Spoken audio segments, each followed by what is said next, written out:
일단 인터밀란은 어떤 팀이냐? 네. 유럽 전체에서도 미드필더 라인만큼은 탑 5 안에 들어간다고 봅니다. 네, 네. 사실 이번에 그 챔피언스리그 4강에서 AC 밀란이 무너진 이유 중에 하나도 네. 베나세리의 부상이 겹치면서 미드 싸움에서 완전 무너져 버린 거예요. 예, 예. 그렇죠. 브로조비치, 차라노글루, 바렐라. 네. 이제 백업이 약간 미키타리안. 지금 미키타리안이 벌써 만으로 그렇죠. 나이가 좀 있고. 34살이에요. 네, 네. 브로조비치도 정점에서 좀 내려와. 이제 이런 것 때문에 뭐 황인범 선수가 좀 필요하다라고 볼 수는 있겠죠. 그런데 가서 뭐 여기서 황인범 선수가 뭐 미들에서 인테르 갔는데 주전으로 다 휩쓸고 다닌다? 이렇게 당장 이렇게 하긴 쉽지는 네. 않죠. 그렇죠. 자, 그리고 저희가 지금 이강인, 김민재를 포함해서 뭐 김지수도 그렇고요. 많은 이제 이적설들이 나오고 있지 않습니까? 네. 그런 가운데 황인범 선수의 인터밀란 이적설도 좀 대두가 됐어요. 자, 그 전에 황인범 선수가 그리스 리그 최고의 미드필더에 선정됐다고 하는데 네. 이게 보니까 그 주관사 선정했던 주관사가 네. Y스카우트라는 매체인 것 같은데요. 이건 매체는 아니고요. 이거 어디야? Y 스카우트라고 하는 것은 그 구단이나 에이전트들이 보는 선수 동영상 사이트예요. 유료. 저 돈 꽤 냅니다. 그래서 그 단계가 있어요. 뭐 그냥 뭐 예를 들면 초보 A 뭐라 그럴까 A 단계 그냥 네. 뭐 몇 개 기본만 본다. 기본형이다 그러면은 뭐 몇십만 원.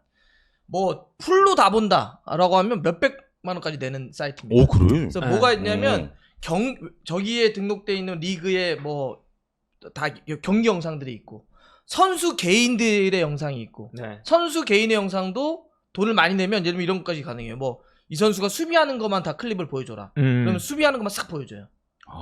돌파, 드리블 돌파하는 것만 보여줘라. 그럼 드리블 돌파를 싹 보여줘요. 그런 이제 저 사이트예요. 그래서 전문적이고 뭐 그런 건가요? 그래서 에이전트나 구단들이 선수를 영입하거나 이럴 때 참고하려고 여기 등록을 해서 봐요.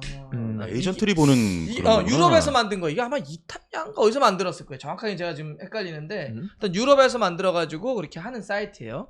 그래서 여기서 이 회사에서 뽑은 겁니다. 조용히 보겠구만 그럼.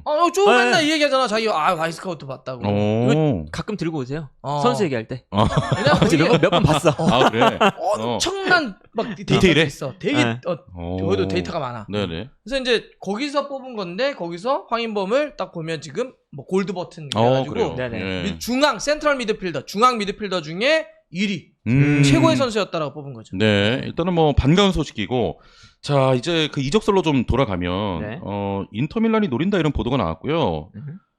이 매체 얘기할 때마다 겁나네. 네. 스코틀랜드 레인저스 뉴스의 소식을 좀 전하고 레인저스 뉴스. 레인저스 뉴스입니다. 자, 이 매체에서 그 챔스 결승에 오른 인터밀란이 황인범 노린다. 네. 올림피아코스가 1,300만 파운드, 우리 돈으로 약 216억 원을 요구하는데 레인저스는 이 돈 내기 어렵다. 그러나 인터밀란은 좀 가능하다. 예, 올림피아코스가 저 정도 금액을 요구하는 게 맞으면 황인범의 행선지는 인터밀란이 될 것이다. 네. 이렇게 보도를 했습니다. 예, 이거 어떻게 보십니까? 그러니까 이제 한마디로 얘기하면은 레인저스는 어우 비싸 이거네. 그렇지, 못 사, 우리 못 사니. 그렇죠. 예. 근데 레인저스의 그들의 재정 상태, 그다음에 리그의 어떤 규모를 놓고 봤을 때 220억이라고 하는 건 너무 비싸. 그쵸? 비싸죠. 이건 못 사. 네. 레인저스는 못 사. 네네. 셀틱도 이 정도면 못 살 걸. 근데 이게 정확한 소식인지는 잘 모르겠네. 어허. 그러니까 왜냐면 여기 레인저스 뉴스에 이제 읽어보시면 그 인용을 한 거예요. 어디 걸 인용했냐? 중앙 데일리. 네. 우리 중앙일보. 우리 거를 인용했다고? 그리고 중앙일보는 아마 중앙일보는 그리스 가제타에서 나오는 걸 또 인용을 했을 거예요. 인용 이렇게 갔네. 그러니까 이제 그렇게 넘어가는 거라서 이제 그리스발 소식일 가능성이 지금 높죠. 그래요. 이게 어떤 게 있냐면 우리 가끔씩 뭐 피파에서 뭐 우리나라 어떤 선수를 유망주로 선정했다. 네. 막 그런 그런 거 있어. 일제히 보도하잖아. 있어. 그거 누가 쓰는 건 줄 압니까? 그 기자가 뭐 하는 거 아니야? 우리나라 기자한테 부탁을 해요. 네. 하나 써주세요. 그러면 예를 들어서 모 기자 같은 그 피파에 에디터 중에 한국 에디터가 있어. 그 월드컵 때 그런 거 있었던 것 같아. 월드컵 때. 그래 있어. 네. 내가 아는 친구 있어. 그 친구가 저기 기자님 저 하나 누구 한 좀 써주실래요? 그러면 누구 쓰면 돼? 그냥 한번 써주세요. 그럼 그냥 기자가 자기 생각을 해서 써. 근데 그 피파에 올라갈 때 그 기자 이름이 나오진 않아. 마치 피파가 한 것처럼. 피파 에디터 이름으로 그냥 나가 이렇게. 네네네. 그러면 권위 있는 피파가 이 선수를 뭐 저 유망주로 선정했다. 그 일제히 막 네네. 이제 이런 구조들이 있거든. 약간 지금 그 구조를 얘기하는 거네. 네. 우리가 썼는데 이걸 저쪽에서 베끼고 이렇게 넘어가. 아마 좀 그런 느낌도 있고, 근데 이제 레인저스가 노리는 건 이제 그래도 신뢰도가 높은 게 이 기사에서도 레인저스가 그리스에 스카우터를 보냈습니다. 이런 이제 구절이 있어요. 네. 그러니까 이 레인저스 뉴스라고 하면 레인저스 소식에 아무래도 뭐 또 신뢰도가 높고 하다 보니까 레인저스가 관심이 있는 건 맞는 것 같다. 다만 이게 이적료는 레인저스가 맞춰주기 어렵다. 네. 자, 예전에도 한번 물론 스카우트 보내는 거는 당연하지만 네. 인터밀란이 황인범 선수를 보기 위해 스카우트를 보냈다 이런 얘기가 나오면서 약간 인터밀란이 관심이 있는 거 아니냐 이런 얘기가 살짝 나왔었거든요. 네. 그런 다음에 지금 또다시 인터밀란 얘기가 나오는데 그러면 이게 뭐 아직 구체화되고 정확하지 않은 보도라고 가정을 하고 인터밀란과 황인범은 좀 어때요? 일단 인터밀란은 어떤 팀이냐? 네. 유럽 전체에서도 미드필더 라인만큼은 좋죠. 탑5 안에 들어간다고 봅니다. 네네. 사실 이번에 그 챔피언스리그 4강에서 AC 밀란이 무너진 이유 중에 하나도 네. 베나세리의 부상이 겹치면서 미드 싸움에서 완전 무너져 버린 거고. 예. 그렇죠. 네. 그러니까 일단 뭐 선수만 말씀드리면 브로조비치, 차라노글루, 바렐라, 네. 이제 백업이 약간 미키타리안, 그리고 뭐 이제 그 다음에 유망한 뭐 아슬라니 뭐 이런 선수들이거든요. 갈리아르디니도 있고. 그러니까 일단 선발 라인업이 되게 좋고요. 그래서 인터밀란의 이번 시즌 가장 장점 중 하나, 그리고 시즌 후반기에서 이제 이렇게 올라갈 수 있는 이유 중 하나가 미드필더 라인에서 로테이션을 해요. 네. 그래가지고 선수들이 쌩쌩해요. 그러니까 그 정도로 미드필더 라인이 좋기 때문에 황인범 선수가 간다면 사실은 뭐 유용하게 활용될 수는 있죠. 중앙 미드필더도 보고 수비형 미드필더도 보고. 그런데 이게 경쟁은 쉽지 않다.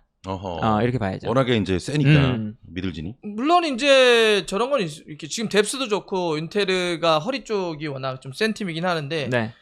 지금 미키타리안이 벌써 만으로 그렇죠. 나이가 좀 있고. 34살이에요. 네네. 굉장히 많은 89년생이니까 34살이고 브로조비치도 정점에서 좀 내려와 있잖아요.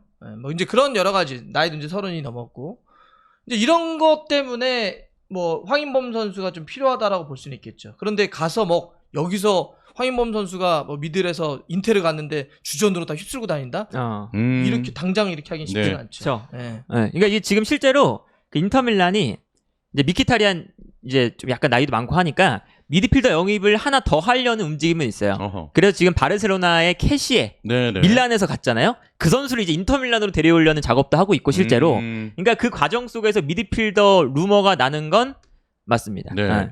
자, 그러면은 요거 한 가지만 여쭤볼게요. 그러니까 원론적으로 다시 처음으로 돌아가서 황인범 선수의 올여름 이적은 해야 된다고 좀 보십니까? 뭐 기회가 되면 어디든 네, 어디든 조금 더 상위 리그로. 그러니까 이제 그리스가 우리가 예전에 파나치나이코스라든지 올림피아코스라든지 이런 팀들이 진짜 유럽 무대에서 막 힘을 막 냈던 그런 데가 아니에요 이제. 네네. 왜냐하면 그리스가 국가 재정이 한번 무너졌다가 하면서 리그 경쟁력이 많이 떨어져 있거든. 그러니까 여기서 너무 오래 있는 건 저는 좋지는 않은 것 같아요. 조금은 더 그래도 왜냐하면 실력이 워낙 아까도 했지만 거의 뭐 최고의 어떤 베스트에 지금 이제 미드필더였던 그쵸. 활약을 해줬기 때문에 네네. 조금은 더 나와야 된다. 왜냐하면 황인범 선수도 이제 마냥 어린 나이가 아니잖아요. 지금 자신의 커리어의 정점을 향해서 가고 있는 선수이기 때문에 이거보단 좀 더 높아야 된다. 그렇습니다. 저는 그래서 예를 들면 뭐 분데스리가라든지 그리고 세리아는 지금 지난번에 뭐 나폴리도 이름은 나왔었잖아요. 거론은 됐었는데 나왔었지. 김민재 효과가 확실히 있는 것 같아요. 맞아요. 사실 김민재 전에는 한국 선수를 포함을 해가지고 이탈리아 세리아에 그렇게 물론 이제 예전에 나카타나 이렇게 뛰었기 때문에 일본 선수들 뭐 이럴 수는 있겠지만 전체적으로는 아시아 선수들에 대한 특히 우리나라 선수들에 대한 관심이 거의 네네. 없었거든. 그렇죠. 네. 근데 요즘은 어쨌든 계속 뭐 이강인 선수도 이름도 막 나오고 그러잖아요. 그러니까 김민재 선수가 정말 그런 한국 선수에 대한 뭐 생각, 이미지 혹은 뭐 편견 이런 걸 되게 많이 깬 것 같아요. 네. 맞아요. 네. 그게 딱 타이밍이 좋은 게 뭐냐면 세리에는 이제 어쨌든 외국인 선수 제한이 있기 때문에 영입할 때 그걸 고려를 해야 돼요. 옛날에는 근데 어쨌든 이 외국인 선수 제한이 있기 때문에 진짜 이제 우리가 다음 시즌에 핵심으로 써야 되는 선수 막 데려왔거든요. 근데 세리에의 재정 상태가 안 좋아지면서 점점 더 이게 약간 가성비가 좋은 선수를 찾기 시작하고 있어요. 외국인 선수 자리도. 네. 그런 과정에서 이번에 김민재가 또 대박을 치니까 여기서 이제 이게 된다. 이걸 본 거죠. 네. 아마 그런 흐름에서 이제 뭐 아시아 선수들을 많이 노리는 것 같습니다. 네. 그러니까 이제 지난번에 알베가 이탈리아 리그의 환경에 대해서 한번 얘기해 주더라고요. 네네. 그래서 금방 얘기했던 건데 베노가 그러니까 예전에는 왜 북부 클럽들이 다 우승을 차지했냐는 거예요. 유벤투스나 밀란 팀들이 여기가 돈이 확실히 이탈리아는 북부를 중심으로 해서 돈이 돌기 때문에 돈으로 때려박을 때는 여기가 이제 우승을 했다는 거야. 다 네네. 휩쓸었다는 네네. 건데 그게 이제 전체적으로 돈이 좀 말리기 시작하고 막 중국 자본 들어왔다가 망하고 막 이러니까 그렇죠. 돈으로서는 한계가 있다. 그런데다가 저 프리미어리그랑 돈과 돈으로 싸워봐. 안 돼. 그럼요. 그래서 정책을 바꾸기 시작했다는 거야. 그래서 어린 선수라든지 가성비 있는 선수들을 찾는 방식으로 가서 네.